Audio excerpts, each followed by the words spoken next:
సరిగ్గా 5 ఏళ్ల కిందటి సంగతి. దాదాపు ఇదే సమయంలో పవన్ కళ్యాణ్ నామినేషన్ వేశారు. ఆ టైంలో ఆయన విద్యార్హతలపై జోరుగా చర్చ సాగింది. ఎందుకంటే అఫిడవిట్లో ఆయన 10th పాస్ అని మాత్రమే ప్రస్తావించారు. అఫిడవిట్కు కొన్ని రోజుల ముందు మాత్రం తనను తాను ఇంటర్ విద్యార్థిగా చెప్పుకున్నారు పవన్.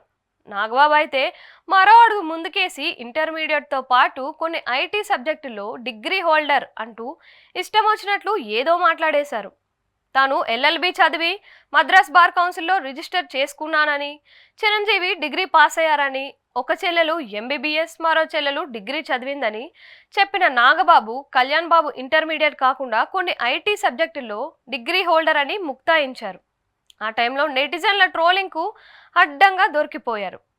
అయితే ఈసారి మాత్రం పవన్ కుటుంబ సభ్యులతో పాటు జనసేన కూడా విద్యార్హతల విషయంలో చాలా జాగ్రత్త పడింది. ఈసారి కూడా తను 10వ తరగతి మాత్రమే పాస్ అయ్యానని పవన్ చెప్పుకొచ్చారు. అక్కడితో ఆ టాపిక్ను అతడితో పాటు కుటుంబ సభ్యులు, జనసేన పార్టీ వదిలేసింది. గతంలోలా ఇష్టం వచ్చినట్లు 1,00,000 పుస్తకాలు చదివాడని, డిగ్రీలో ఐటీ చేశాడని, ఇంటర్లో ఎంపీసీ చేశాడని చెప్పలేదు.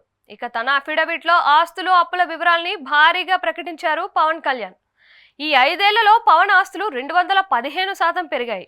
వాస్తవానికి అంతకంటే ఎక్కువే. ఆయన ఆస్తుల చిట్టా ఉంటుందనేది బహిరంగ రహస్యం.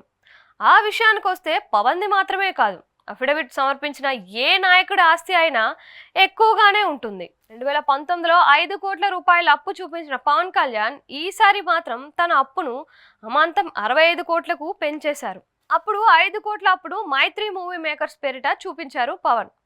ఈసారి 65 కోట్ల రూపాయల అప్పు కింద మరింత మంది వ్యక్తులు, సంస్థల పేర్లను వాడుకున్నారు.